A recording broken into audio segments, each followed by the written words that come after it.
on Hamilton Radio. Everybody know that he was...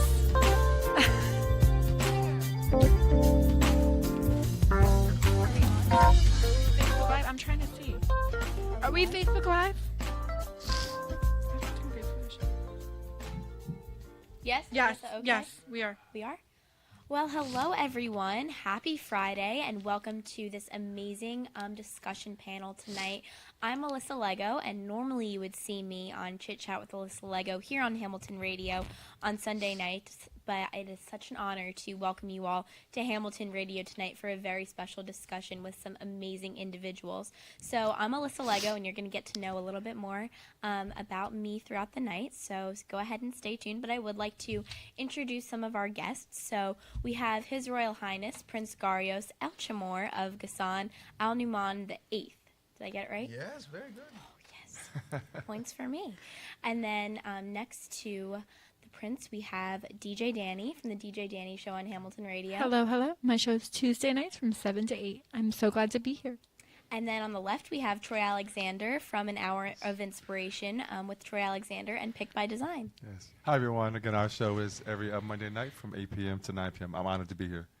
Thank you, Your Highness. Well, we're so excited to have everybody here tonight. This is going to be a really inspiring and spiritual discussion and also a very productive discussion. I'm so honored to be sitting here with so many like-minded individuals. So you're definitely going to want to stay tuned. This is a 2-hour special, but trust me, you will not get bored. We're going to have so many different topics that we'll be discussing, and it's going to be a really special one. So we're so honored that all of you have tuned in tonight to hear us speak, hear about our passions, and also hear a little bit about how we can make the world a better place, which I think is a great thing. So, Always. It's always the best thing. So we are waiting a few minutes for our final guest, Shafiq. He's from Shafiq Presents Invocation, and he'll be joining us on the panel in just a few moments, so stay tuned. So I would like to direct my attention over to Prince Gharios. So you travel all over the world, but the last few weeks you've been spending some time on the East Coast. So I know you went to Washington, D.C. last week, and then you're in New Jersey now. So can you tell us a little bit about your travels in the past few weeks and what you've been doing? I know you did something super cool the past few days. So. Oh, thank you. Ooh. Well, thank you so much for having me. It's a pleasure, it's an honor to be with you. Well, we are doing an initiative that's called One Voice for Christians. That the objective is to raise awareness about the situation of Christianity in the Middle East. So we know that Christians are the most persecuted group in the world. Definitely. 70% of the persecuted people are Christians. But in the Middle East, we are living a very serious emergency.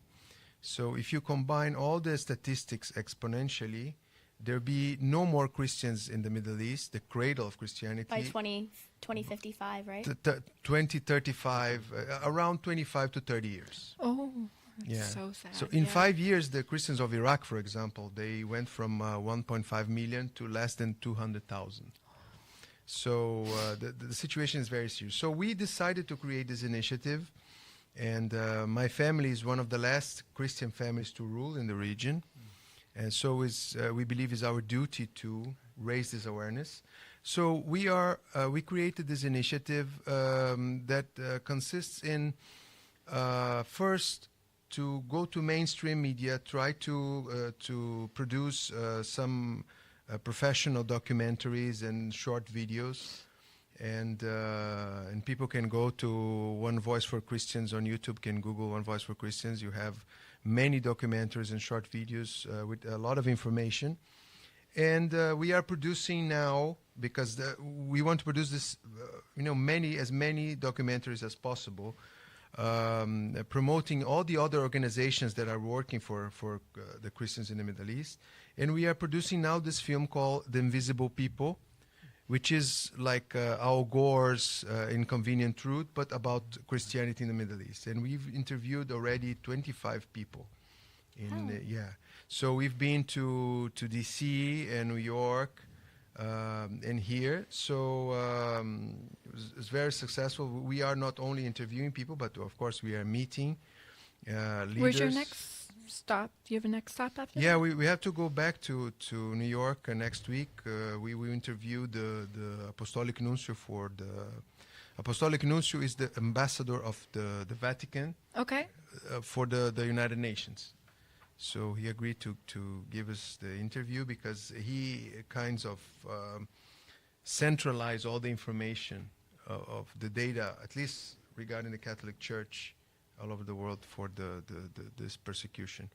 And you did receive your renewal of your United Nations badge Yeah, just the yeah, other day, right? yeah. Since 2016, we are accredited with a special consultative status by the UN, which is very good because that gives us access to the UN, and we can address the state members, we can address the permanent observers, and we can fight for the rights of the people, give voice to the voiceless. And so every year I have to go there and renew because of security they give you your ID until the 31st of December of each year. So I went there and I got mine. And we have many people. We have access to all the UN buildings in the world, and we have people that are going and participating in the meetings, and we really want to do because, as I always say, there are a lot of people, a lot of organizations that are working so hard to save Christians and to help Christians and to bring, to give food to refugees and to attack the consequences of the problem. We did that for some time. If you go to our websites, you see that photos of us giving food and giving medicine. That's an amazing thing that you're doing. We really appreciate that. Thank you. Getting the word out there is really hard. Yeah, but we decided, we said there were so many great people doing great things. So instead of being another organization doing the same thing, we decided to attack the causes of the problem. Okay. So we are first raising awareness and putting the case in the mainstream media. And also, we are trying to create major global strategies for the problem. We are trying to empower, for example, because there are two kinds of persecutions. You have the active persecution, which is the one you watch on CNN or the ISIS. And we had also in Sri Lanka, Nigeria, so many places, so much terrible things. Very depressing. Yes. And you have what I call silent persecution. The silent persecution is something that is going on for over 150 years, and a lot of people didn't realize that, which is a lot of people are leaving the Middle East because they have no opportunity. For example, in Lebanon, the majority of people that finish college, university, they immediately think about leaving. And Egypt is the same thing. Wow. So these people are not directly persecuted, but they are living. Right. And they're feeling the effects of the persecution. Exactly. They are living like second-class citizens. So why I would stay in a place that treats me like a second-class citizen, I would try my luck in another country. So that is harming the numbers of Christians in the Middle East a lot, because they are already a minority, and every young man or young lady that leaves is one family less. Right. So it's very sad. It's very sad.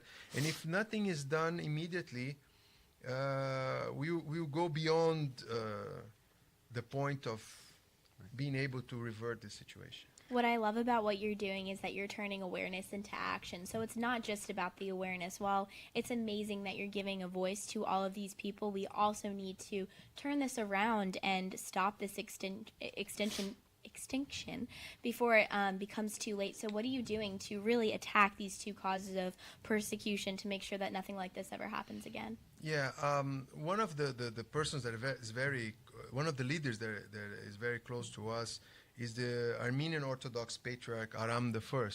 And we interviewed him, and he said, I don't believe in his statements. I don't believe in, it's okay to protest, to voice the problem, but you have to do something. Exactly. Because we hear a lot of people talking about, for example, world peace.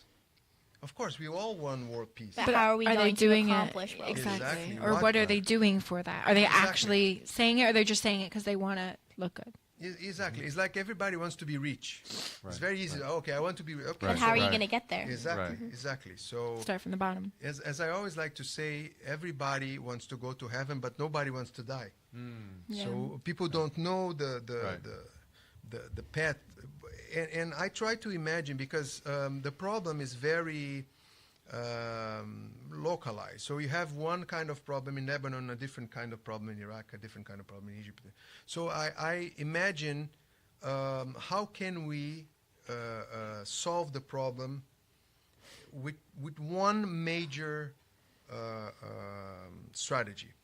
And then, of course, in order to create a strategy, I have to create a diagnosis of the situation in the region. You have to find the root of the problem Exactly. and then collaborate with other individuals. Exactly. So the problem in the Middle East is that you have too many denominations. Okay, you have, for example, under the Catholic Church, you have 23 denominations. You have the Maronite, you have the Melkite, you have the Armenian Catholics, you have the Coptic Catholics, you have, Syrian Catholic. You have many number of denominations, 23. So then you have the Orthodox Church, the Greek Orthodox, you have the Coptic Orthodox, you have the Armenian Orthodox, and then you have the Protestant churches, you have the evangelical Pentecostal churches, you have a number of denominations.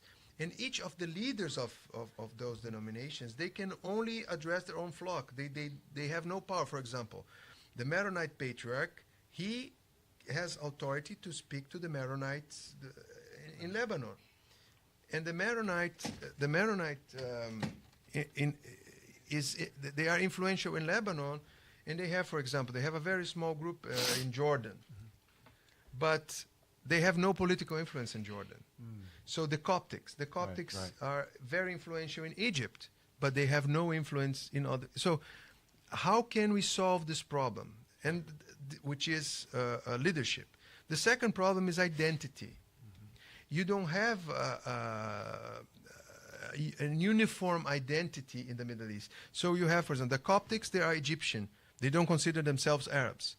The Maronites, they consider themselves Egyptian, Phoenician. So it's very hard. So you don't have identity, you don't have leadership. So how can you represent, when you have a problem, how can you address this problem in a major way? And you may not know who to address. And also in a unified way as well. Yeah, they have a very little political power. Right, They have right. very little expression outside their own sphere of action, which is their own flocks, their own communities. right. So how can a small denomination address a country, a regime? It's very difficult. So we came up with the idea of creating a parliament that would have, each denomination would bring like an ambassador, and it would be a democratic organization, and this organization would be only for the practical problems of Christians in the Middle East. So nothing theological, because you know the theological dialogue is something very delicate, and you take maybe generations. But the practical problems of the Christians in the Middle East, they don't have the luxury of time. We cannot,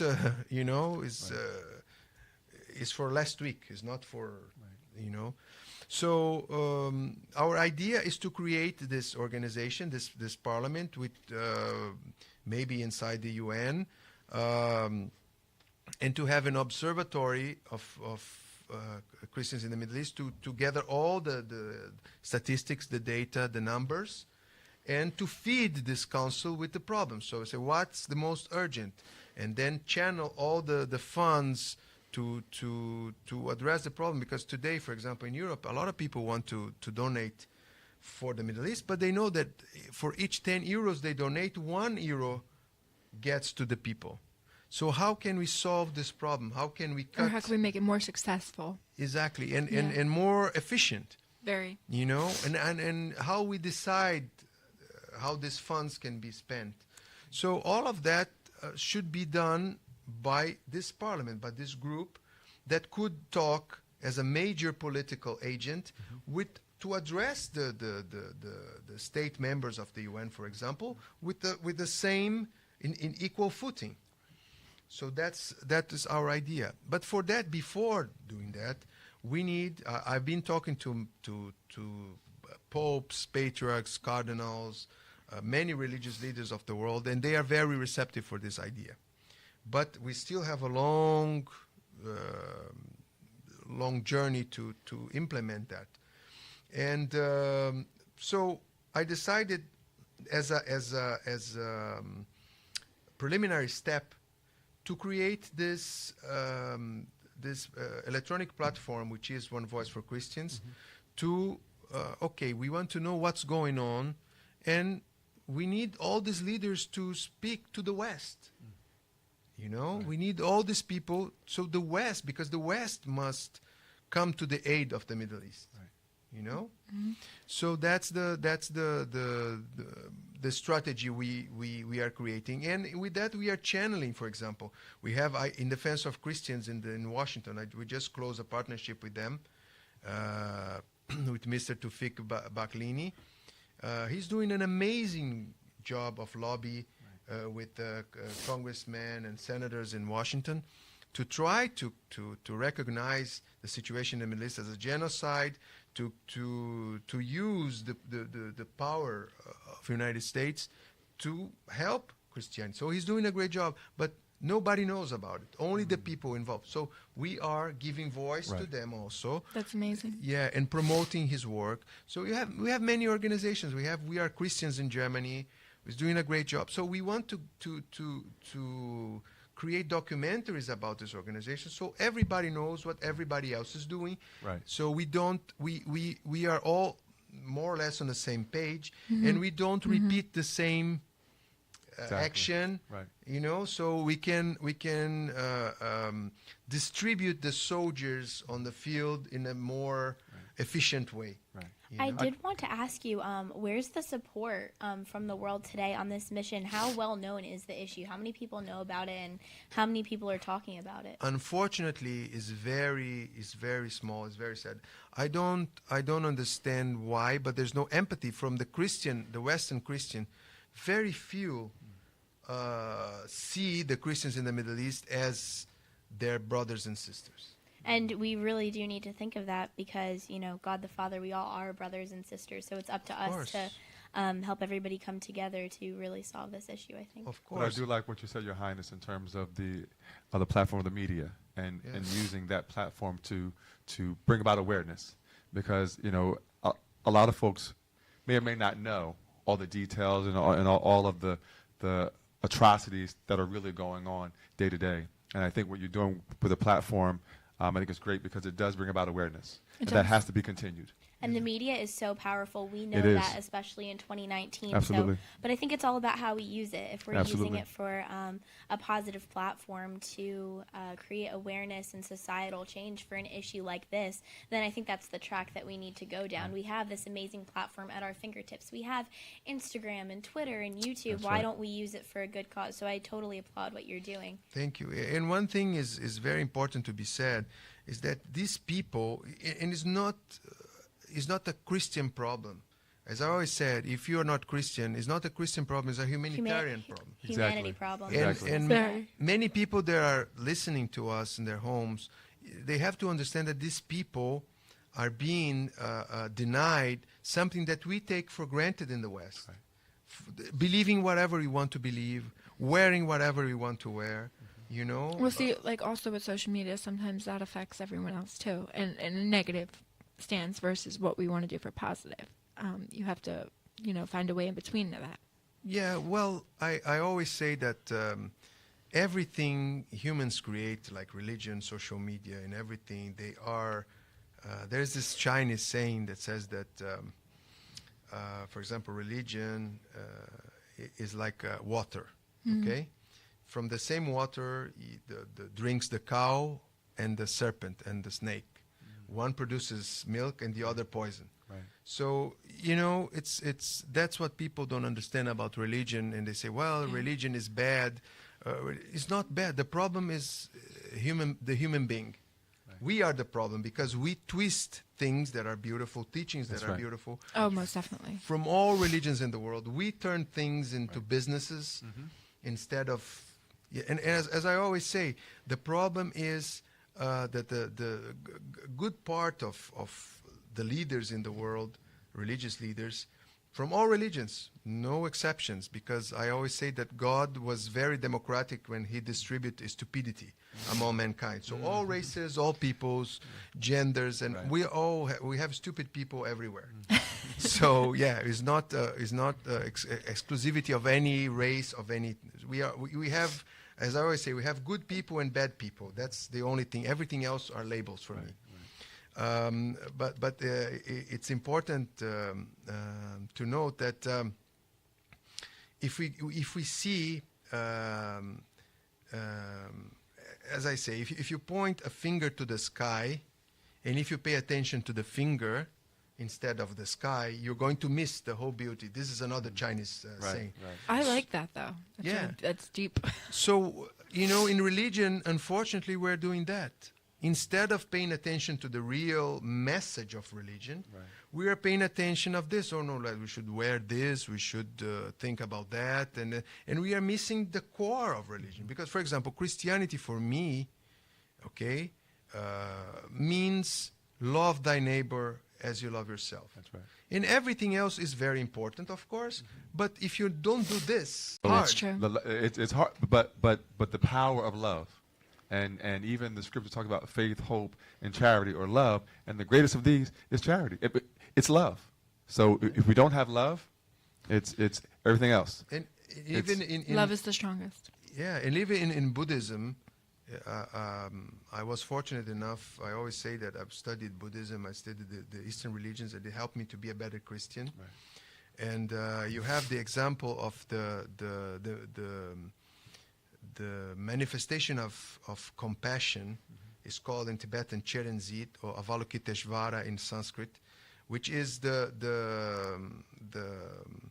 embodiment of compassion. So compassion, in according to Buddhism, is the most important thing to be cultivated. Why? Because compassion is not pity. For example, when you see someone in the street starving or something like this, you say, oh, the poor person, so I'll give something to this person. No. This manifestation of compassion is represented, one of the many representations is a woman with 1,000 arms and these arms reaching the people that needs compassion. And in the palm of the hand, there's an eye. And this eye represents awareness. Because it's not only knowing the person is suffering, but you have to understand the suffering. Right. This is compassion. So you have to feel the pain of the person. You have to put yourself on the person's shoes to understand. And only then you will... I read on Facebook this message or thought that I thought was very interesting. He said, well... you should be, sometimes we are so nervous doing, we have a stressful daily life and work and making money and this and that. And sometimes you have for example, traffic, you have a problem and you come to see this person, you come to a conflict with the person that you know nothing about. So this post was saying that we should think twice before doing something aggressive to someone, because this person is fighting a battle that you know nothing about. That's actually on a poster in my religion classroom in school. Be kind to everyone, for the person sitting next to you may be fighting a silent battle that you know nothing about. And I think it's also all about putting things into perspective. Not saying that someone's problems mean nothing, but just kind of thinking about, why we're here. I think the world and establishing relationships and doing good in the world is all about connections. And definitely is, everything that I do is all about my village, and it's all about the people that I know and the people that I haven't met yet. So the next time you're walking to school or walking to work and you drop something and then you're late to your meeting and your conference call didn't go well, you just kind of need to think about all of the other people in the world who are having that same stressful time as you, and you just kind of need to think that, you're not alone, and always think about the bigger picture. And I think that also ties into the work that you do, because it isn't about our skin color, it isn't about our religion, but if a certain group of people is being persecuted, that's an issue for humanity. That isn't an issue versus what I believe in and what you don't believe in. We're all in this together. High School Musical. Well, you two are a little young for this, but he know what I'm saying about Elvis. Remember that poem that Elvis used to say during his shows?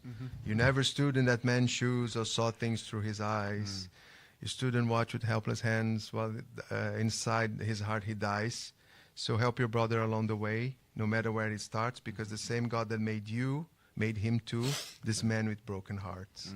That's so beautiful. And so for me, when you start seeing that we all have our struggles, we all have our sorrows, we all have you start seeing maybe we are being too rough with other people, and maybe, we all have our struggles. So I always say, Your Highness, but by the grace of God, there go I, and so it could be me. yeah, of and course. and for a lot of situations, it was me, and so it's always the love of Christ is something that is prominent in my life. So it's something that I try to emanate, not just through words, but it's an action. And so we talk about love and so forth. I wanted to ask you, because you talked about earlier about the freedom of expression, the freedom of religion, of how we're able to express ourselves, and how in the Middle East that isn't as open, allowed, afforded. Can you just talk a little bit about the lack of freedom that actually exists? So those who are watching live on Facebook or listening on the call, why we should appreciate the ability to have the freedom of religion here. Yeah, just to corroborate with what you said before, I was in Berlin a couple of years ago in this event with many parliamentarians from all over the world, congressmen, deputies, and we were in the coffee break, and then comes this senator from Nigeria, this woman, and I'm a little feminist. I like to see women empowered. Oops. Because I think that, no, it's Are you okay. okay? I will survive. Yes, I will. Okay. Did the chair just break? Yeah. No, because I think that we men, we had our chance in 10,000 years of civilization, and this chaos is, so let's let the women participate in power more, and maybe we have a better chance. But I saw this senator, and she was holding a lot of folders and documents. And then I said, may I? She wanted water. And there were, you could choose between sparkling water and flat water. And I said, which one you want? And then she stopped for a minute. And then I said, I know exactly what you're thinking. I said, I know there are people in your country, they have to walk like Miles 20 for water. miles for a bucket of muddy water. Right. And now you have the chance to choose Wow. between, sparkling Powerful, water. powerful. So there's a lot of things in the world that we don't realize that right. I always We're feel all blinded by social media. yeah, I always mention when I'm eating, I said, my God, I'm so fortunate to have something to eat, but not only that, to be able to choose. Yes. What you What would to like. What you would like to eat. Choice. Yeah. So people don't Yes. realize that we are That's so right. fortunate to Yes, we things, and because we are in this crazy lives, we don't realize that. We take Right. things for granted. Exactly. true. So going back to your question, unfortunately, there are places where you're not able to be a Christian or to be, to be different than the let's say the mainstream regime. Right. And in some places, of course, the penalty, the punishment varies. And for example, in Iran, in Saudi Arabia, if I'm not wrong, for example, I'm not talking about religion now, but homosexuality is punishable by death. You know, so there are many. If you use the Declaration of Human Rights as a north, there are many countries that still need a lot of work, and religion is it's one of them. For example, in Jordan, there is a country that is very tolerant with Christianity. I lived in Jordan for 2 years, but you still have laws. For example, if a Christian woman marries a Muslim man, she has no right to inheritance. Wow. So this is, for us, for our standard, Western standards, is unacceptable. Right. Yeah. Because everybody's supposed to be equal for the law. So there are a lot of things, and I'm talking about Jordan, which is an example of tolerance. As an example, you can be Christian there.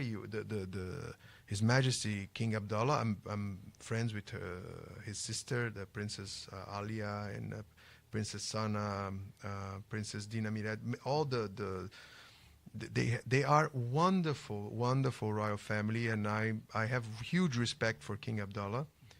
But even in a country, I'm not even going to extremes, because every time people talk about the Arab world, they go to the extremes. Oh, Saudi Arabia, you can have your head severed. No, let's talk about the tolerant countries, okay? Yeah. So even in the tolerant countries, you have that. Right.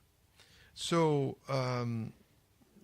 I believe I was talking in the beginning of the show, and I said, well, the problem, one of the main problems of mankind, one of the reasons why we have so many conflicts, is that we are not happy enough to be who we are, but we have to force our neighbor to be like us. Wow. If you are Democrat, if you are Republican, if you are gay, if you are straight, if you are Christian, Muslim, I don't know what, you are not happy enough to be that. You have to force someone else to be like. Right. So that's where we start to have problems. Yeah. You know? That's the true. foundation of True. everything that happens. And it's, if you think about it, it's something so small. And I feel like it's something so fixable that is just, kind of spiraled out of control. And I think it's our responsibility as Americans, as, I attend a Catholic school, and I'm so blessed that I have the opportunity to talk about my religion and live my faith without having to fear persecution. I'm blessed that I get to, stand for the Pledge of Allegiance every day. I'm so happy that I get to pursue an education. I'm really inspired by Malala Yousafzai, who had to fight for her education.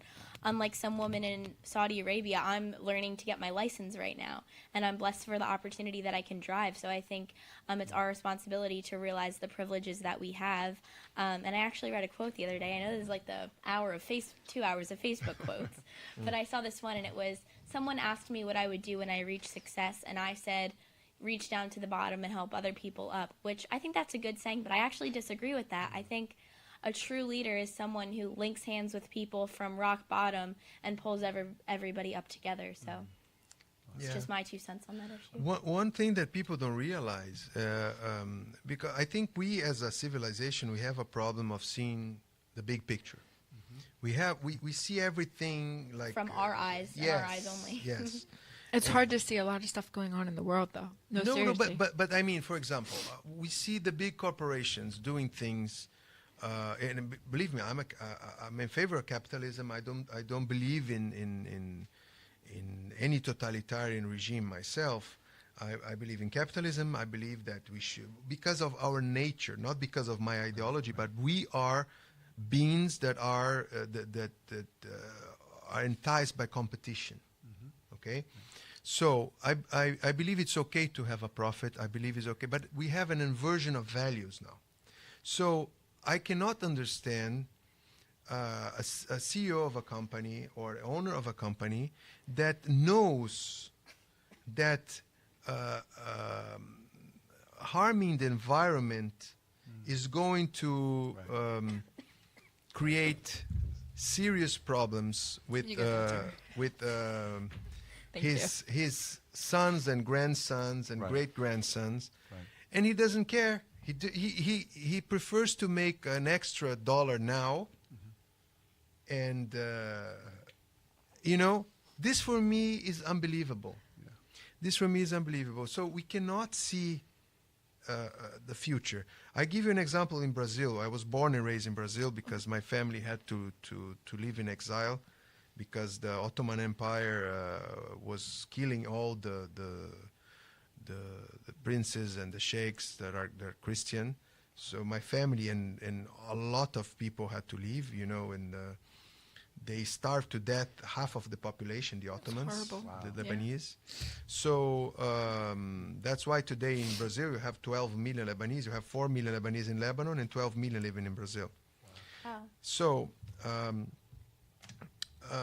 what's happening in Brazil now is something that I think United States should pay attention to, and the world should pay attention to, because this. And again, I'm not communist. I believe in profit. I believe in capital. I believe in everything until a better theory comes. But so far, capitalism is the The way to best. go. Is the way to go. But what's happening now is that the division of wealth is so unfair in Brazil, okay, that the people that are rich, they have to live like in prisons.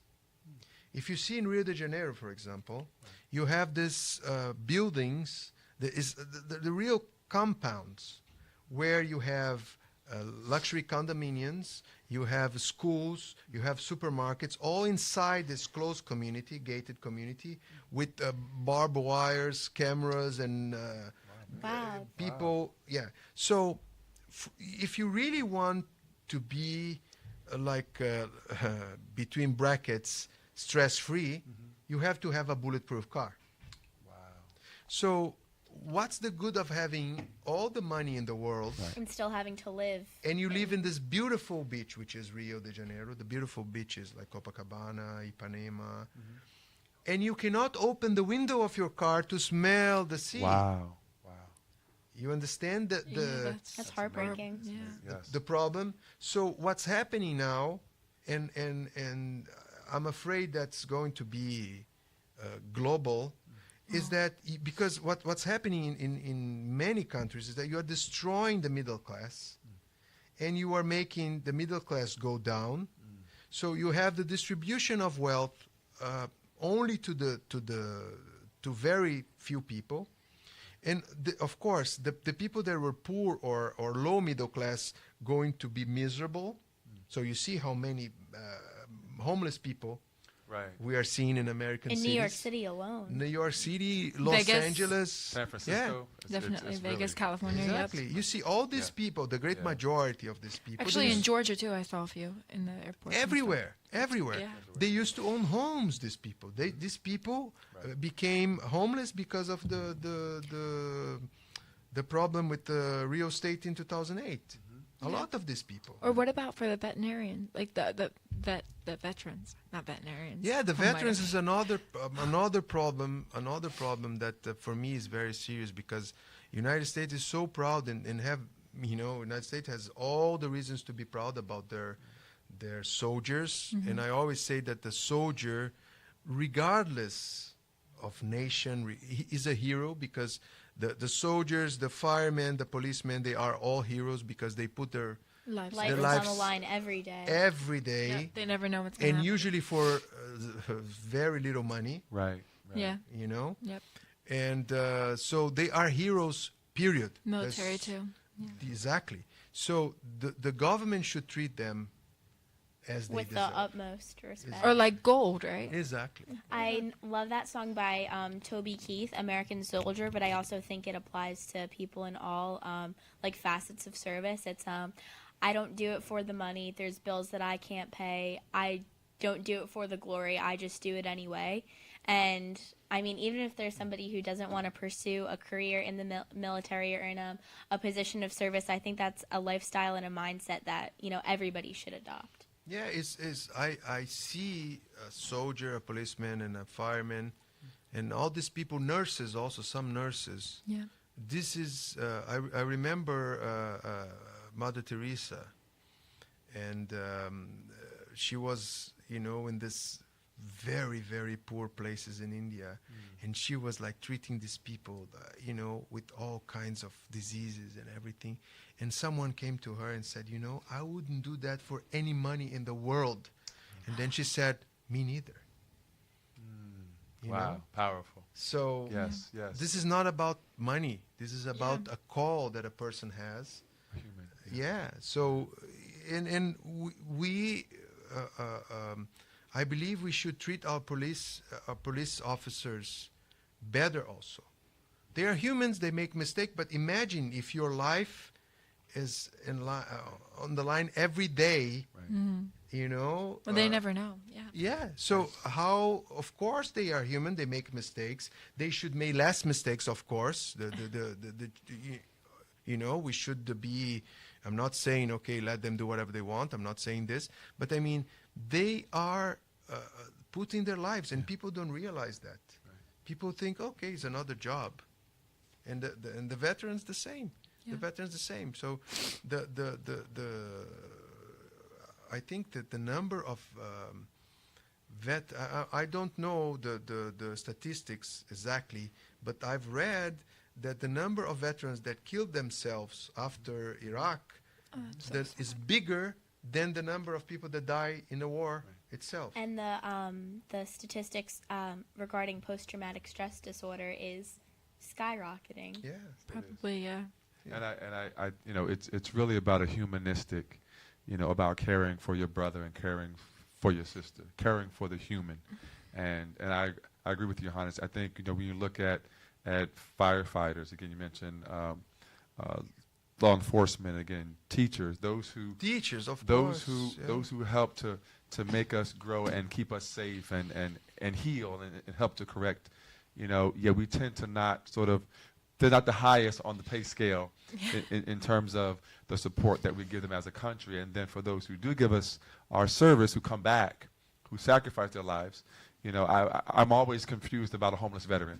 Yeah. I'm always confused about that. Yeah. That even sort when of I concept. just see it, I feel so bad. But yeah, you mentioned the teachers. Mm-hmm. The teacher for me is one of the most important professions because you need a teacher for any other profession. Yes. If you want to learn anything, you need a teacher. Mm-hmm. Absolutely. So I take absolutely. That's something that I think about quite a lot because, like I said earlier, I'm really inspired by Malala Yousafzai, who had to fight for her education, and she was shot by the Taliban for protesting and trying to go back to school. And I feel like I take that for granted so much because I have the opportunity to go to a really amazing school with great programs, and I have these teachers. I have multiple teachers that I get to go to every day, and they're living paycheck by paycheck just to teach me, just to, allow me to grow. And I've just been so positively impacted by so many teachers in my life. So I want to give a shout out to all of the teachers that may be watching this video because your hard work does not go unappreciative. So if you're a teacher, shout out. Shout out to all the firefighters, the veterans, the police officers, anyone tuning in. We appreciate everything you've done. Yeah, thank you for your service. Thank you for your service. Absolutely. Yes. I'd like to give a shout out to my pop-pop who's probably listening and watching because he was in the Air Force. So awesome. Love you, pop-pop. Awesome. Great. So please. No. No, I wanted to ask your Highness, you talked about the role of the Parliament, and I wanted to ask in terms of the structure. I know on your website you talk about the Middle Eastern Christian Council. Mm-hmm. Where does that fall in line in terms of the structure and the organization to try to achieve the mission that you're trying to do? Yeah, that's exactly the idea, is to create this international agent that is able to deal with governments in equal footing. Okay. So we need to have this organization powerful enough to represent everybody. Right. So that's the only way you can fight the giant. This is a David and Goliath fight, right. And we are losing it. So if we don't unite, gotta all come together. Yeah, the problem is I don't say one voice for Christians. I don't say let's get together because it's so nice. It's nice to be peaceful. It's nice to be. No, it's because you want to create that change, and it's something that we have to do. It's not even that. It's a matter of survival. People don't realize that. It's a matter of survival. If we don't do anything, we, unfortunately, all of us in this room, we will watch this day that someone would go to TV and said, well, it's official, the Christian population in the Middle East reached 0%. It's a humanity emergency. Exactly, It's an emergency for all of us. Exactly. And what's the number one step we can all do as of right now? Well, Like if we walk through out of this room today, what can we do? well, we need all the help we can get. We need money, of course. We always need need money. donations. Okay. You can go to the website and see how you can donate.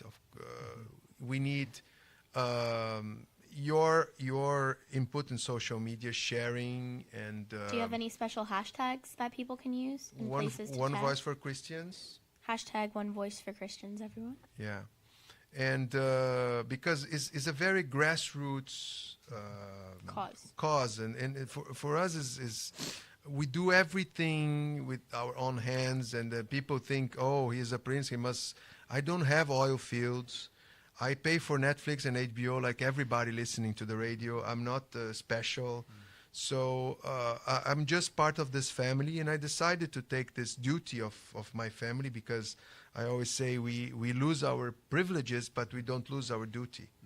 Wow. So we have no longer any privileges, but our duty is the same with our people. Right. So because I always repeat this, and I want everybody that is listening to me to pay very much attention to what I'm going to say now. I believe that titles as a personal honor are absolutely useless in the 21st century. Absolutely useless. Okay. The reason why I keep this tradition, and my family keep this tradition, is because we believe we can be relevant in the society. Because I don't look myself in the mirror and say, oh, Your Highness. You know, I look myself in the mirror every day and say, oh my God, I'm fat. You know? Oh, no, So- you shouldn't. No, yeah. Yeah, that's the waffles. In this trip, I've been eating waffles every day in hotels, and this has been the disaster.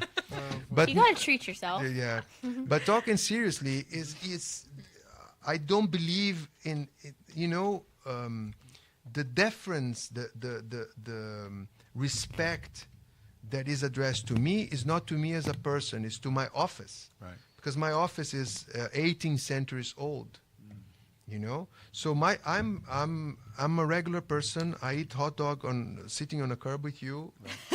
I'm a regular person, but I represent this dynasty Yes. that has been losing everything for the right of being Christian. So So we need to come together and try to. yeah, we have to we have to come together first, because the United States has been always this agent in the world that is protecting the freedom of other people, and this is more important because the United States is one of the largest Christian countries in the world, Yeah. and if you believe in this cause, you should do something. You should do something. You know, the something that doesn't cost you anything is just to share our videos, share.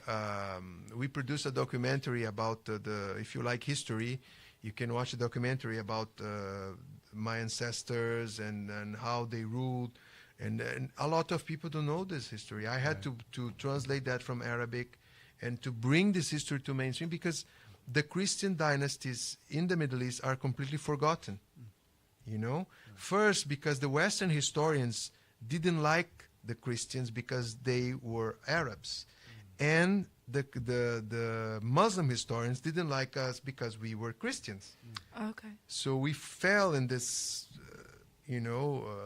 empty place of not, because people, when you read history, you think, okay, everybody that is important must be in this book with unbiased opinions, and so this is exactly what happened. And I've learned that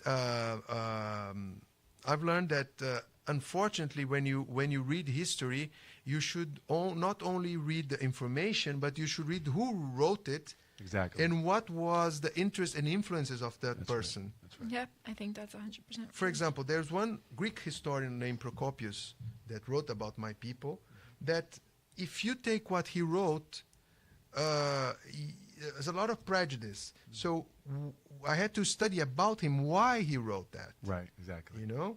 Okay. So he had open prejudice. But that's known only for the scholars, the high academia. So the general people don't know. So we have to bring this information to the general people. So that's We definitely need to, and make an awareness for it. I wanted to ask you, Hannah, now, your nonprofit, One Voice for Christians, is based in California. Is that yeah. is that right? The Royal House is an international NGO. Yes. Okay, so the Royal House has many arms. Okay, so we have the One Voice Foundation in Lebanon. Okay. We are creating now. We have the Prince Gharios Stiftung in Germany. Okay. And we have also in Lebanon the branch of the Royal House. And we have also groups in Canada. We have groups in Brazil. Yep. Germany, I said already. Lebanon, Jordan. We have people in these places, all volunteers, working. And we accept anyone that want to help because we need the help. Right. Of course. Right. So Well, that's the what we- Royal House of Ghassan is a worldwide NGO. NGO. Got Yes. With accreditation from the UN. Right. And, of course, recognized also by the IRS here in the United States as a non-profit. So any donation that is given is tax deductible. To expand your voice, have you ever considered having chapters? So, like, if someone from Jersey wanted to have a chapter of One Voice for Christian, is that something that you would? Of course, of course. As I said, we need all the help we can get. Right.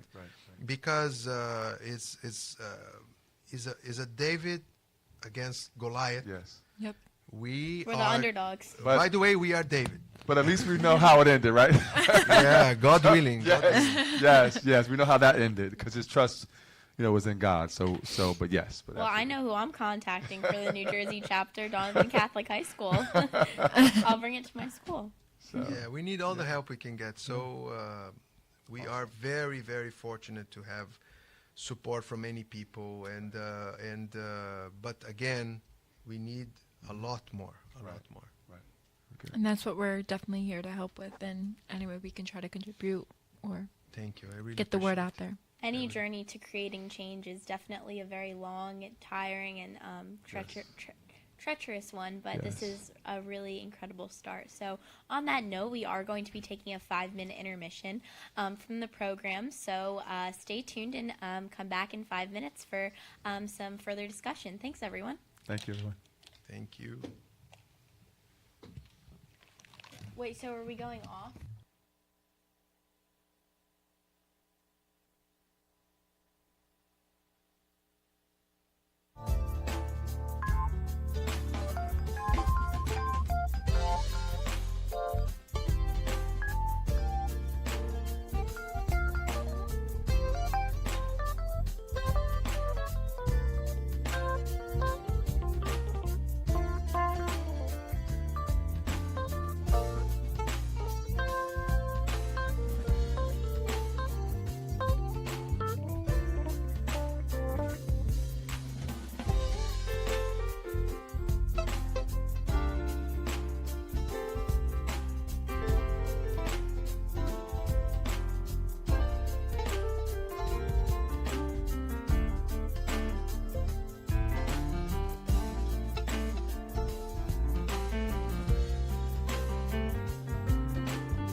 My name's Alyssa Lego, and next to me I have His Royal Highness Prince Gharios El Chemor of Ghassan Al Numan VIII. And next to him we have DJ Danny from Hello. the DJ Danny Show on Hamilton Radio. Next to me is Troy Alexander from An Hour of Inspiration on Hamilton Radio and Picked by Design. And we have a new addition to our panel for the second half of tonight's exclusive interview. So, Shefik, would you like to introduce yourself? Well, I've been here a guest on your show before. Yes, you're a two-timer. Gonna be on mine next. Yes. So I have my own show that I do. Chef Presents a Vocation. It's a syndicated show on 23 stations around the country and a video series to go along with it. So Very cool. Beautiful. And you kind of made this connection for us, so it's Yes. really awesome to see. Absolutely. I like bringing people together and We things like appreciate that, it. so. Yes. Well, you are like the networking guy. You are who I go to for any new like networking opportunities. So I do have a special question for Your Highness. I would like to ask about your book, Middle East, The Secret History and Possible Solutions. So could you tell us a little bit about that?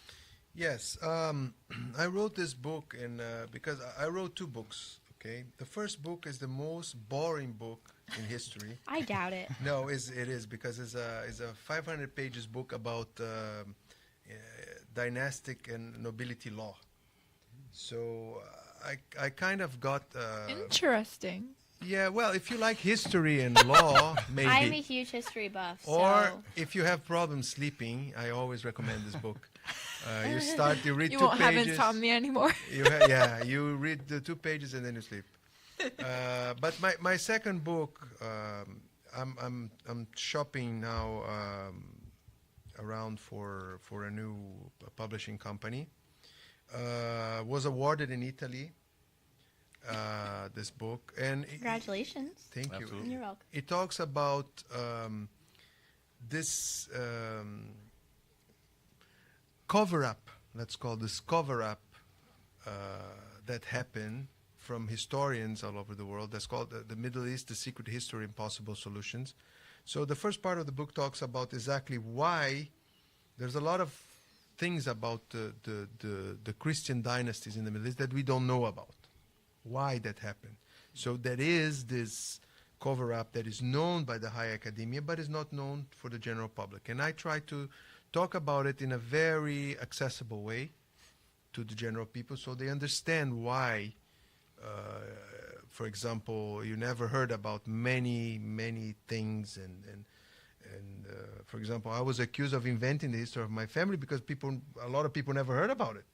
Because until very recent, that's why we had Professor Joseph Keshishin, which is the world's leading scholar in Middle Eastern Middle Eastern royal succession, in this documentary that you all can watch. It's called The Christian Kings of the Middle East. You can watch on YouTube in high definition. You can Google it, The Christian Kings of the Middle East. And I explain why those historians committed this crime of overlook and underestimate the role of these rulers and these people. The second part of the book is exactly about the future. So the first part is about the past, the second part is about the future. We talk about the possible solutions to fix the problems we have in the Middle East. How we can fix the Israel and Palestine conflict, how we can fix the sectarian conflicts, how we can fix the situation with the Christians. I explain about the council, and I explain about, and I also suggest a treaty with the Muslim regimes and the Muslim leaders to protect Christians in Middle Eastern, in Muslim lands and Muslim and Christian lands. Because we need to create, because of course Islamophobia is growing, and a lot of people don't understand why it's so important that we don't fall in this trap called Islamophobia. Because Islamophobia is exactly what the radicals want us to behave. The radicals want us to ostracize the Muslims. They want us to mistreat the Muslims. They want us to be prejudiced with the Muslims. Because doing that, we give more people for them to recruit and to transform them in terrorists. So we have to go to, because for me is a very simple mathematics, okay? We have 1.6 billion Muslims in the world. Okay, would you rather have 1.6 billion allies or 1.6 billion enemies? Right? That's a great way to look at it. So I prefer to have 1.6 billion allies. So I think we should reach, because the great majority of the Muslims are peaceful. The great majority of the Muslims are people like you and I. They just want to live their lives, and they want to raise their families in peace, and they are regular people like us, no difference, okay?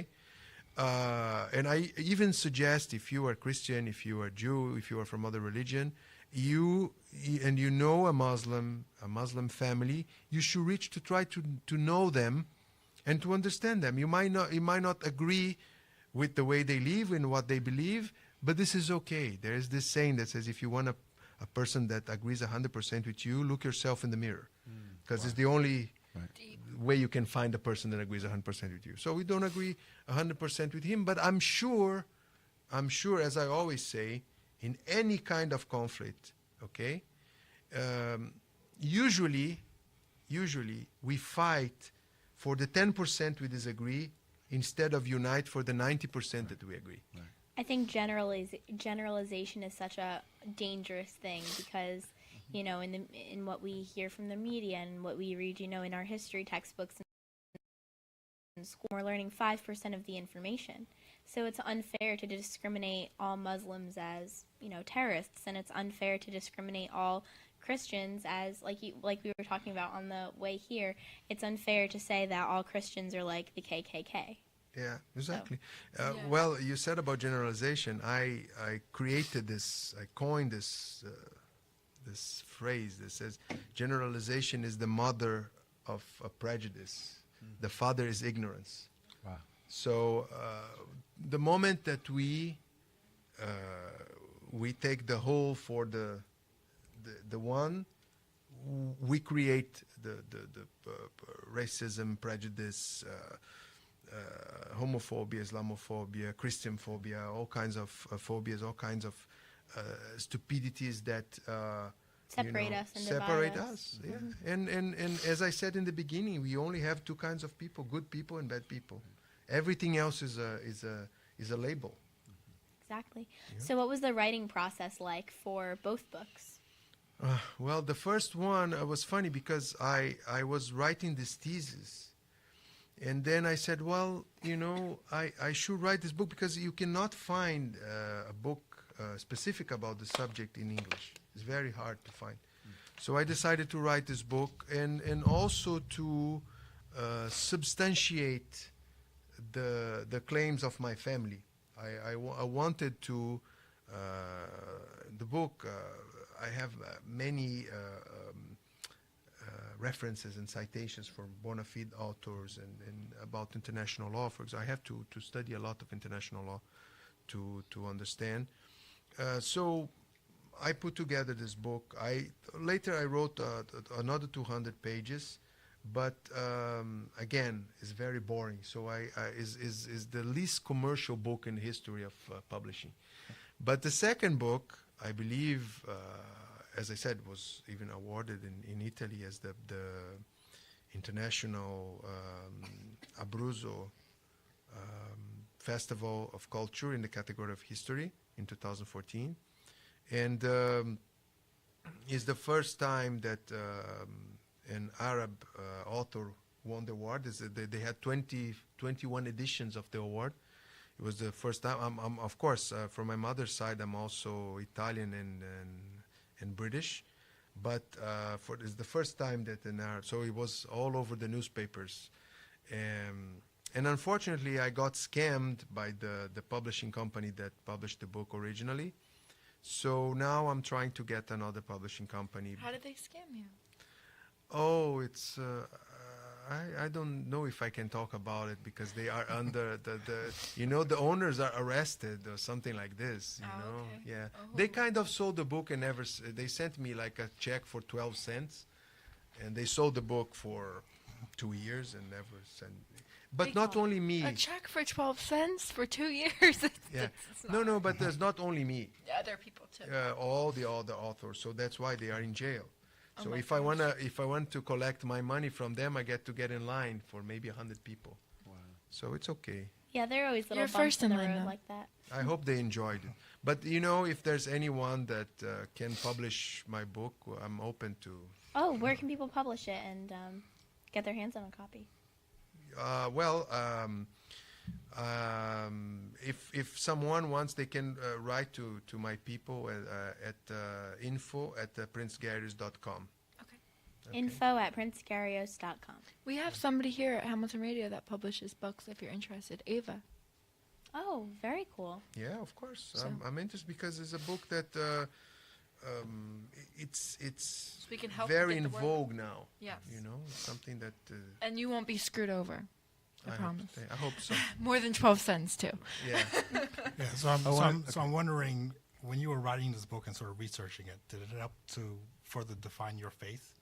So I know you did it for historical purposes to find more about your family, but did it really define who you are as a person and your faith itself? Well, as I said to you many times, and I said before you arrived, for me, I'm a very spiritual person, and I believe in a God for everybody, because I believe there are people that religion is nothing but our way to relate to God, and the religions are the way we call it.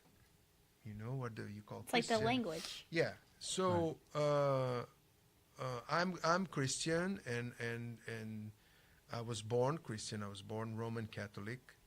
I had my grandfather was Maronite, my grandmother was Greek Orthodox, but because we were born and raised in Brazil, my father and I, we were raised Roman Catholic in the Latin Rite, and I was raised by my mother's side also Italian. So Italians are usually Roman Catholic.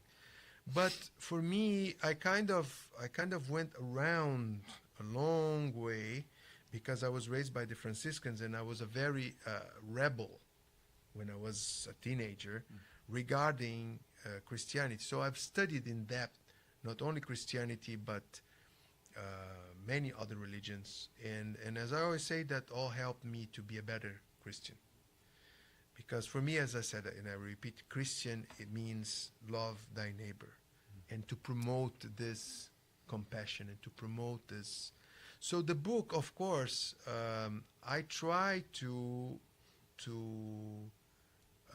demonstrate how that can be done in the many conflicts in the Middle East, in the many conflicts in the region.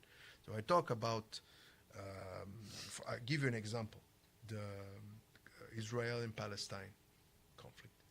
So I say that by principle, I don't want to go into the international law, I don't want to go into history, I don't want to go into, oh, you did it to me, I did that to you. And in my opinion, that's the reason why they cannot reach an agreement, is that because they are in this... At constant battle. Yeah. Oh, you did this, you kill me, I kill you, blah, blah, blah, blah, blah. So I don't know if you guys know this... this metallic balls that you have in the office that keep the... Yes. Oh, Yeah. the pendulums. Yeah, it's called Newton's cradle. So I created in the book this concept called the Newton's cradle mentality, the Newton's cradle principle. That means that our mind, our human mind is always like this. If I slap you, you're going to punch me. And then I'm going to maybe punch you back or stab you. Or, if we never stop this motion, Right. the violence would gonna always keep going or escalate. So that's the main problem with those conflicts, and especially Israel and Palestine, because they justify the next action of violence with something that was done before. Right. So the only way you can end this is to sit and say, okay, we can talk about the past, we can address the past in the future, we can take our time to do this, but we have to think about now. We have to find a way to live together in peace. We do. Or we are going to destroy ourselves. So how can we achieve that? Nobody is not going to be ideal, neither for the Israelis nor for the Palestinians. They have to realize that. And they have to realize that the Israelis have no way to go. Because many Palestinians think, oh, you know what? One day they will realize they are wrong. They go where? They won't leave, and they have nuclear weapons. Yeah, that's true. So, and okay, I'm not going into the rights or wrongs or anything, but they are there and they are not leaving. So they have to find out a way to divide the territory and to give the state to the Palestinians and to give the state to the Israelis to stop this. Is the only way. Is the only way. As long as Israelis are saying, no, this is all Israeli land, or the Palestinians say this is all Arab land, you get nowhere and you keep violence happening. Never-ending cycle. And as I always say, of course, for the Palestinians it's very hard what they go through. They have no choice but to fight, okay? But it's not very smart for the weaker to resort to violence. It's the same as I always compare. If you are in school, for example, and you have someone that is 2 times bigger than you, and you have a conflict with that person, if you're going to be physical, You're maybe not going to want to fight with them. who is going to lose? Who is going to be less? Who is going to be an advantage in a conflict, a physical conflict? Of course, the bigger one, right? So violence is not the solution. I don't think violence is the solution for anyone, really. No, For anything. but if you are by principle I agree. But I mean, if you are the most powerful one, you have the advantage. You Correct. understand? Yes. So for you, it's more advantageous to use your physical power or your military power or anything like this. But if you are the weaker, It's not a it's logical not. solution. It's not for a you. logical solution for you. So I believe the only way for a solution is for us to be unbiased, for us to be real mediators of a conflict, and not protecting A or B, but aiming for As a whole? for the solution. That's the word. You know, let's solve the problem. Let's forget about the past for a moment, and let's think about the present and the future, and how can we build a future where we can live. You don't have to like me, you don't have to agree with me, but we have to live here. We both the place is small. We have to live together. Yep. And We're all still in this together as well. Of course, we're all in the same boat. and it applies not only to the religion and faith, but also race and economics. And so there's always been a disparity, that exists in this country that caused conflicts, amongst various groups. So, but I wanted to ask you, Your Highness, what is the ultimate vision for your nonprofit? What is so if you could just make it happen, what would that look like? Well, to create this council is a big deal, and this is something that if we are able to make it happen, and God willing, we will. Is going to give the Christians a real shot in the Middle East. It's going to give a major representation, and it's going to be a major strategy that we need to turn this game. Something that is very interesting, I also mentioned in the book, is that unfortunately the West doesn't realize that the Middle East is like, remember that game Jenga? Yes. Okay. So the Middle East is like a Jenga. For example, if you move each brick of the Jenga is one country. You don't realize that you might move one small brick and the whole thing can collapse. So unfortunately, that's not only the United States, but the United Kingdom, France, they interfere in the Middle East in different occasions, and that causes instabilities because they cannot see the big picture. They said, okay, we have interests here, we're going to act here. Well, you saw what happened with Iraq. right? So because of one mistake made in Iraq, because of the weapons of mass destruction that didn't exist, but I'm not saying that I agree with the war, but I can understand the principle that moved President Bush. Again, I'm not saying I agree, but I understand that he could not afford having an intelligence that there was a possibility of the existence of those weapons and not act on it. You know, the problem was how it happened and the way it was. Because I always say, every time you overthrow a monarchy in the Middle East, what comes later is a dictatorship, and they miss the monarchy. And then they overthrow the dictator, and then they miss the dictator. That's exactly what happened in Iraq. I've been talking to Iraqis, and they are telling me this. They miss the times of Saddam Hussein now. The thing is so bad. And they miss, of course, the monarchy, the king they overthrew in the 60s, 50s, 60s. I don't recall exactly the date. So this is the problem. We have to understand that if you move, because what happened when you invaded Iraq and you overthrew Saddam, you empower Iran. Because you have clusters in the Middle East. You have, for example, Israel in Palestine. You have Iran in Iraq. And when you remove, you remove the balance in the region. And when you remove the balance in the region, now Iran is very powerful. And Iran and Saudi Arabia are in this It's like a seesaw. proxy war all over the Middle East. They are in Lebanon. They are in Syria. They are in Iraq, they are in Yemen. So the whole region is suffering for one thing that was done that destabilized the whole thing. For example, people don't understand, but Lebanon is such a small country.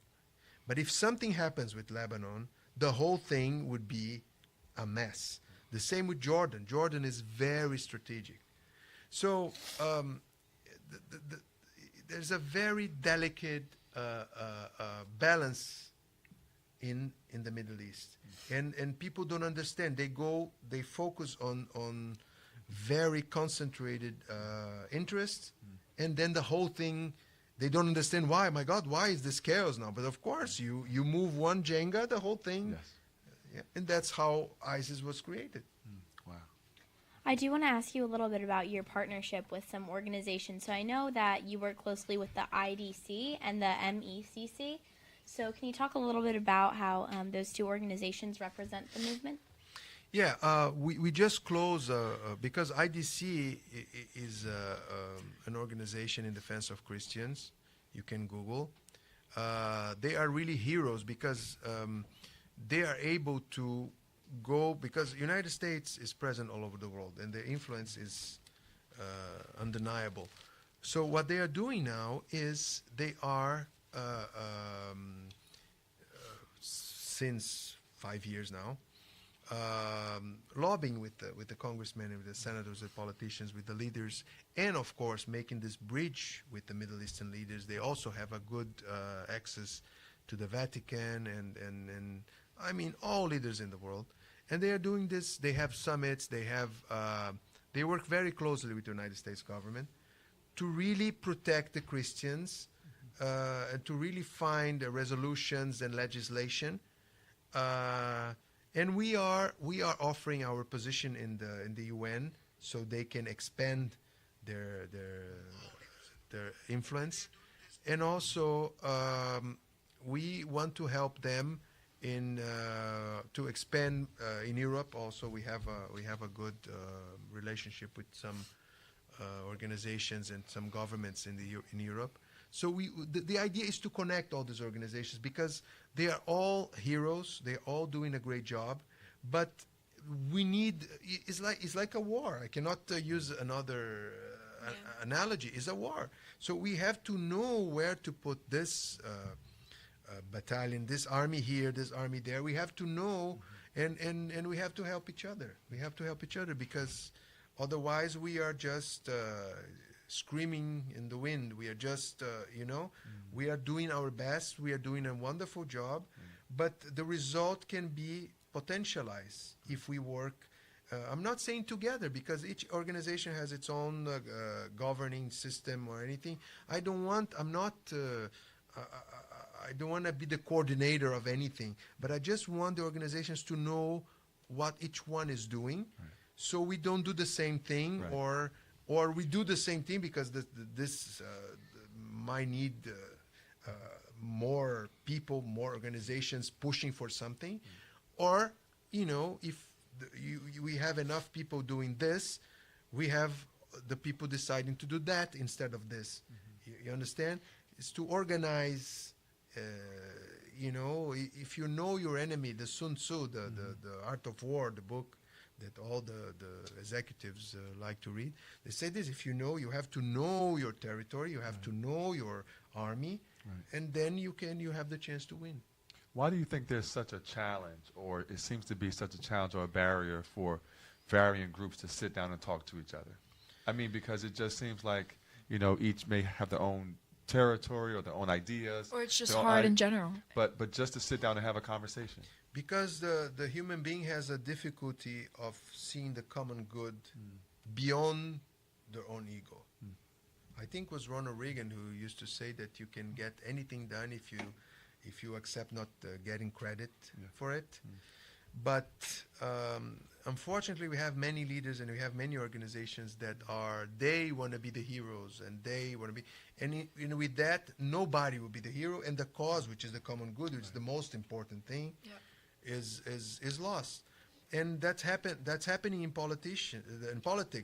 And I even recorded a video some time ago, and I talk about this division that we have today, us against them, and who loses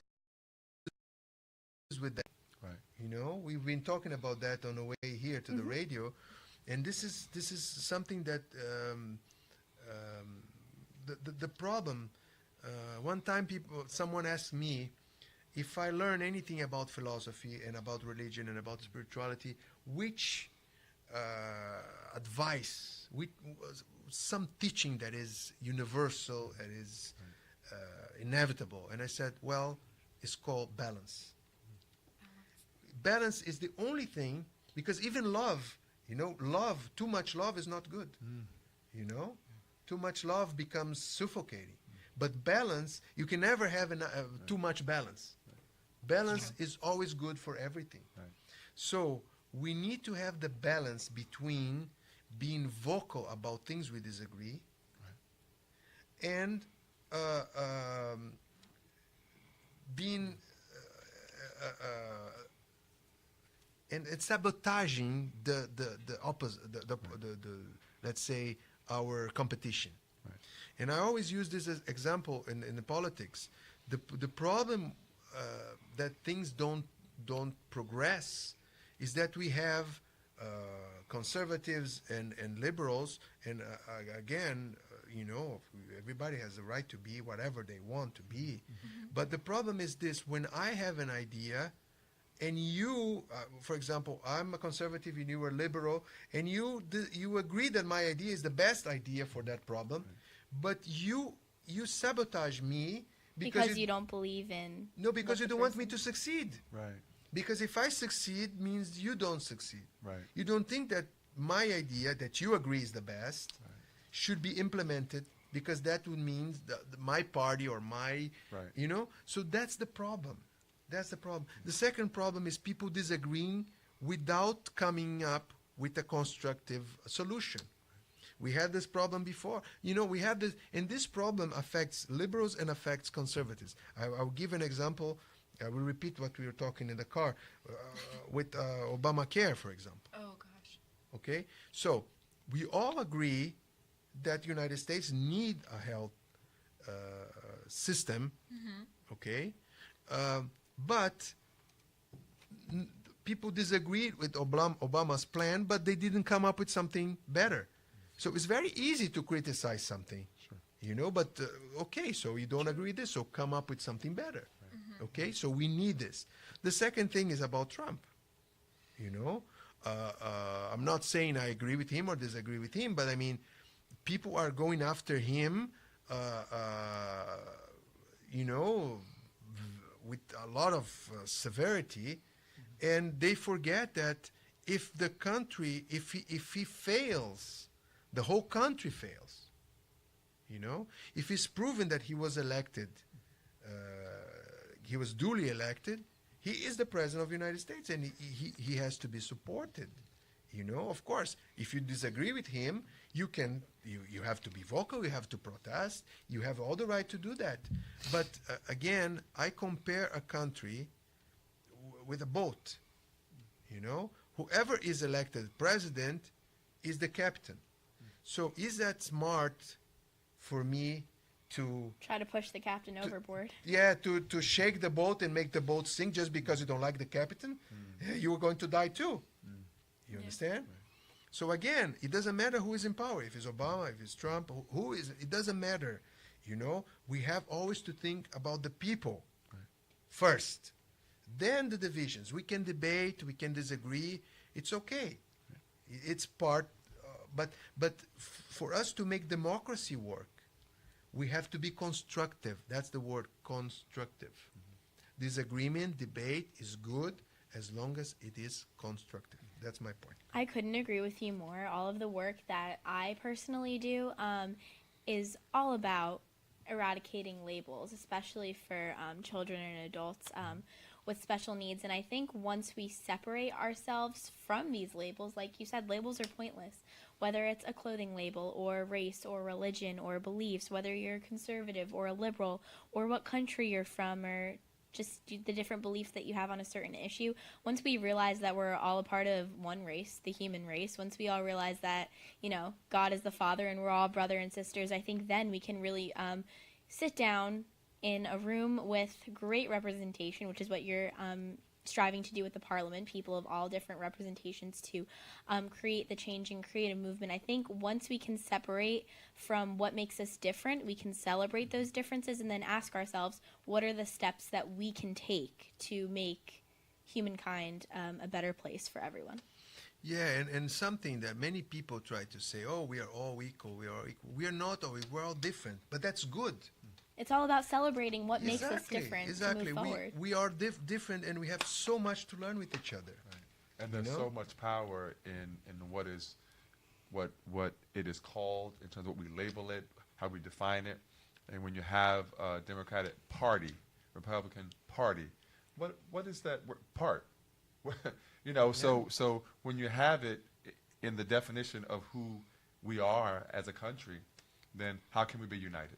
So, but we are the United States. That's what we say, and it's important that, again, all of us celebrate, as Alyssa said, celebrate the differences, and not sort of say there's something wrong because someone thinks differently or acts differently. That's why a king and a prince cannot have a party, because and even having a religion, a king and a prince should be for all the people, and it doesn't matter.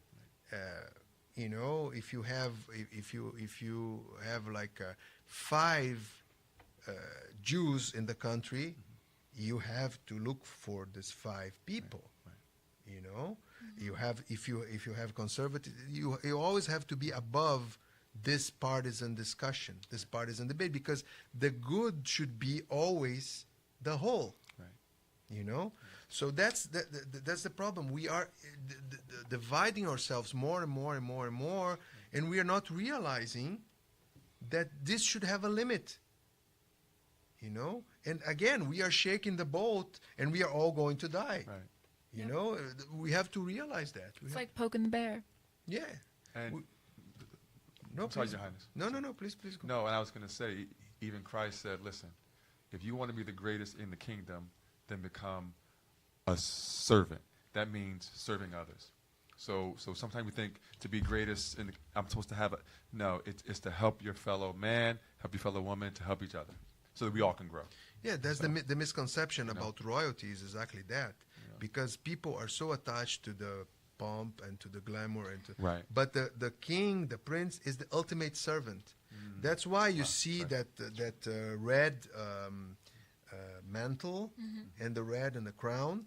That means the blood and the sacrifice. Right. Because people don't realize, they only see, for example, they see Queen Elizabeth, with Or all Prince Harry and with all the beautiful,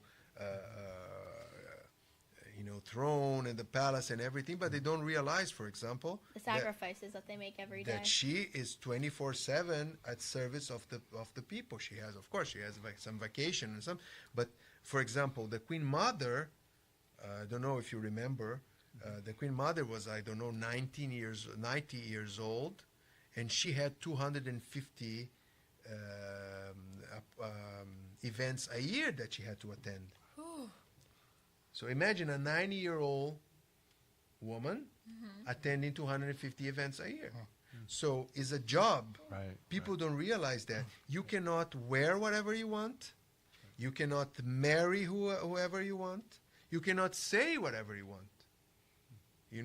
I am not even ruling anything, and there are things I cannot say. There are things that I want to manifest, I cannot do it. Because I have to be in this position of impartiality, unbiased. I have to be above this polarization. I kind of want to go around the table because I have a question for everybody, because everybody that's sitting at this table is doing something great to contribute to their community. So we can start with whoever wants to tackle the question first. But the question is, what advice would you give to the younger generation who is looking to inspire and create change? Because, people my age, I'm 16 years old, people that are, in the same grade as me or younger are going to be the future adults. And I'm so happy for the opportunity to work with so many people that are my age that would like to create change as well. So I'd like to go around the table, and if everybody can name a few pieces of advice that they would give to the younger generation. Okay, well, I could start. Go ahead. somebody start. I've actually done a lot of speaking engagement with the youth, and this is something I've said to them. Be prepared to fail. Because when you understand the mechanics of failure, you appreciate success much, much more. I think that's great. It's all about the journey. Yes. Beautiful. All about the journey. And what's that song? Hannah Montana, The Climb? Yes, I like that song. I like Oh my that song gosh, too. my life. Yeah. What about you? I think definitely always stay positive no matter what. You never know if you're going to fail. You never know if you're going to have success. But if you stay positive and you know where you are, always know your morals as well. That's probably the number one rule out there. That's a great piece of advice too. What do you think? Okay. Well, It's your turn. first and foremost, time flies. I know if you're young and you're listening to me now, I know your parents or grandparents are telling you that many times, and you're saying, "Oh, right." But it's true. I got Time that my whole flies. life, yeah. Yesterday I was 20, and now I'm 45, almost 46. I'm in the other side of almost getting 50, and I'm kind of freaking out. So time flies. So this is very important. And the second thing, and I was bullied when I was a kid, and I would like to say all the people that is bullied or was bullied, that you are the people that will make the difference, because you are different than the rest of the people that are all the same. They like the same music, they like the same things. If you are being bullied, it's because you are special, you are different. So Or if you have haters, it's also good. yeah. Oh my God, I have so many. Yeah, so many. Yeah. And every time someone said to me, "Oh my God, but you're going to do this," and you're going to say, "What people going to?" I said, "Well, according to the words of the philosopher Taylor Swift, the hater's going to hate. And there's nothing you can do about it. There's nothing you can do about it." But someone said, Shake it off. Yeah. Someone said, I don't remember exactly who said it, but they said that if you have enemies and if you have people criticizing you, it's because you stand for something. So if you don't have enemies, if you don't have anyone criticizing you, you are irrelevant. Yeah. So. I love that quote by Eleanor Roosevelt. What is it? great minds discuss ideas, average minds discuss events, and small minds discuss people. So I think as a 16-year-old sophomore in high school, I'm always looking to be a great mind. Good. I think it's a good thing to keep in mind as well. Absolutely. What about you, Troy? Well, the first thing I try to do is to be an example of my words, so that the young people have something to actually see. But when I do talk to young people in groups, I try to encourage them to really know what their purpose is, and to connect what their purpose is with their passion. Because at the end of the day, there's going to be so much that's going to come against you. But when you know it's your purpose and there's passion behind it, doesn't matter how strong the winds blow, doesn't matter how the waves come. You know this is who you are, this is where you're going to be, and at the end of the day, when it's all said and done, I'm going to be here, and so are they. And last thing, believe in the dreams. Absolutely. Because, miracles exist and dreams exist. And if you work hard enough, you can make dreams come true. That's right. Also believing in yourself. Yeah.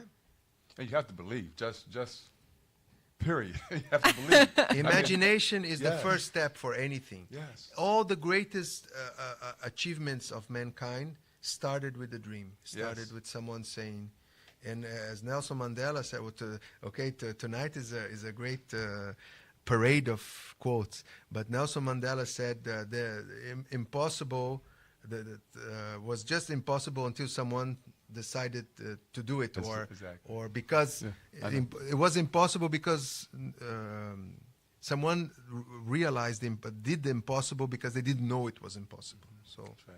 there's no impossible. I feel upset because I don't have a quote to say. What about you? Do you have a quote? Everybody's doing Roses are quotes. red. I have my own quote. Well- the well- journey continues right here and everywhere. That's what I always say. Exactly. Yeah. And that's That's what our your show is all mantra. about. So our show is about dreams. Yes. So Exactly, yes.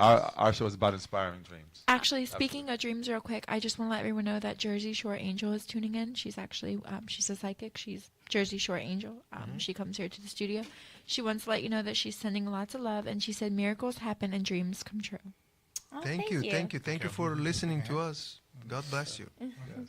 I want to add to the quote pile regarding I can't do it. regarding what DJ Danny said. A quote by Thoreau: "If one advances confidently in the direction of their dreams, they will meet with a success unexpected in common hours." That was it. I put that in my essay the other day. So thank you for your little spiel on dreams, because you made me add to the quote pile. But The quote pile. Love it. that's another thing. You can never have too much balance. You can never have too many quotes. Yeah, of course. But the important is to put the quotes in practice. Absolutely. Yeah, because we have also this tendency of saying, but we don't make it happen. Exactly. This is important, to take the things from the air and right. apply. That's right. Yeah, And it starts here tonight on Hamilton Radio. exactly. There you go. Yeah. So I also kind of want to go around and just give everyone an opportunity to maybe announce their social media handles, so people can get into contact with them, or anything that they have coming up, because a large part of what we've been saying tonight is it's all about the connections that you meet and networking. So whoever wants to start. I'll start. I'll let Sheffic go because I know he just give him a voice. Too. Okay. Well, the best place is my website, invocation.co. So it's not .com, it's .co, invocation.co. And if you want to meet me in person, I have an event coming up this Monday. I'm going to be appearing at the Applebee's. So I have a distribution deal with the company, and we're going to be doing some work Where? with the Applebee's. It's Which going to be in Harlem. Okay. The east side, I think it's 116th or 117th Street, around there. So come out. We have some NFL players, former NFL players coming out, other celebrities, recording artists coming out. So we're going to have a panel discussion, talk about our video projects and things like that. So I've you heard ever- I heard I will be there too. you're going to be there too. Yes. Yeah, he actually is going to be there. Awesome. You're one of the celebrities he's talking about. Duh. Yeah. So it's going to be from 6 p.m. to 9 p.m. So come on out. Have you ever had the triple chocolate meltdown from Applebee's? Yes. Yes. It's so good. I used to work there. It's my favorite dessert that they have, so I just wanted to give a shout out to that because it's so good. I really want one right now, but I thought you wanted Moe's. Make up your I mind. don't know. I'm really hungry. I've barely eaten all day, but it's okay. This is worth it. All right. My social media as of right now is just DJ Danny Show. So it's DJ DANISHOW. My website is under construction. It'll be up probably by the end of July. Thank you. My God, it's going to be great, huh? It is. iHeartRadio is actually building it for me. Oh, okay. One of my great friends. Well, if you want to know more about our initiative, One Voice for Christians, you can access onevoicechristians.org without the 4, so onevoicechristians.org. And if you want to know everything we're doing, through onevoicechristians.org, you can access the blog. But if you want to go straight to the blog, it's royalblog.org. And you can also access princegarios.org, royalgassan.org. What about YouTube? I know you have a YouTube channel as well. Yeah, One Voice for Christians YouTube. You got Instagram? No, I deleted my Instagram because I don't like social media very much. I think it's for me it's too much work to deal with that. And but I have a Facebook page, a public page. One Voice for Christians also has a Facebook page, and the Royal House of Ghassan also has a Facebook page. And we try to post things that are going on and some things that are happening in the world. So if you again watch The Christian Kings of the Middle East, is available on YouTube, and help us sharing all this information, because if you cannot donate money, it's okay, but if you share, you are helping a lot. A share goes miles. Exactly. And if you can donate, any amount is welcome and is tax deductible, because we are a recognized charity. Everyone get on your phones and share. You can find us at www.calledtoinspire.org. Again, that's calledtoinspire.org. So you can find up our upcoming events. We do take photos as well, so you can follow us on Instagram at PicByDesign. Our website is www.picturesbydesign.smugmug.com. I also have a faith-based YouTube page, so it's Troy Alexander. So you'll see my face there. And we're here every Monday night from 8 p.m. to 9 p.m. on Hamilton Radio to build up dreams. We encourage you to dream, take that step, and walk with purpose into your destiny. And then we have a faith-based show every third Thursday night here on Hamilton Radio at 9:30 to 10:30. He loves us so much, he wanted 2 shows. I love it. I heard he lived here in this. Don't you also have something about dogs coming up? Oh, well, we have a dog fashion show coming up Ooh, September so cute. 21st at the Adorable. E Hotel Banquet and Conference Center in Edison, New Jersey. We have a women's conference also that's coming up to build up our faith and just in the things of God and the promises of God on June 22nd. And so all that's on our website, calledtoinspire.org. Well, I guess that leaves me. You can just look me up on Google or any social media platform as Alyssa Lego.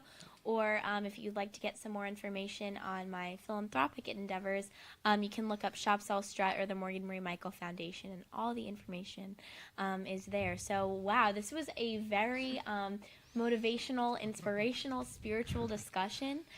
So 2 hours flew by that quick. No, seriously, like I feel like I just sat down. But would anybody like to go around one more time and just give some closing remarks for anybody who's watching or listening? I guess Shafiq starts. I'm going to give a shout out to my mother. I asked her to watch. I don't know if she's able to watch, but she's taking care of my grandmother who has dementia. So prayers to her. Yes. Sure, how about? Prayers going up. Yes, absolutely. I just want to say shout out to everybody that tuned in and everybody that, took part in listening to this interview. Any share helps. It goes miles, like we were saying before. And I also want to give a huge shout out to Hamilton Radio for having you here. This is probably the best thing we could ever do. And we appreciate you being here as well. So thank you, Your Highness. Thank you so much. I appreciate it. It's my pleasure to be here, and I will come every time I'm invited. Because as you were invited every day for the rest of your life. You okay? see, You can't leave. I'm a parrot, so if you let me talking, I will talk for not only 2 hours, but 4, 5, 6. And On the way home. And that's a thing for an old man. I have lots of stories. So thank you so much. They're Thank interesting. You. Thank you so much for having me. Thank you so much who is listening. God bless you. God bless your family. And remember that we have so many things that we're taking for granted. And let's share these blessings we have with people that are not so fortunate. Just want to thank God for, again, another opportunity, but really wanted to thank Alyssa for Aw, inviting thank us you. to be a part. I so appreciate thank you, Thank Alyssa. you Of for this course. honor to be here with Your Highness, and thank you so much. So, thank you. Well, thanks everyone so much for tuning in. I hope you enjoyed this Hamilton Radio exclusive interview, and it was just such an honor to be sitting here today with such a great panel of people who are doing great things in their community. So everyone, make sure you go ahead and check out One Voice for Christians. You won't regret it, and enjoy your week, everyone. Bye. Have a great Memorial Day weekend.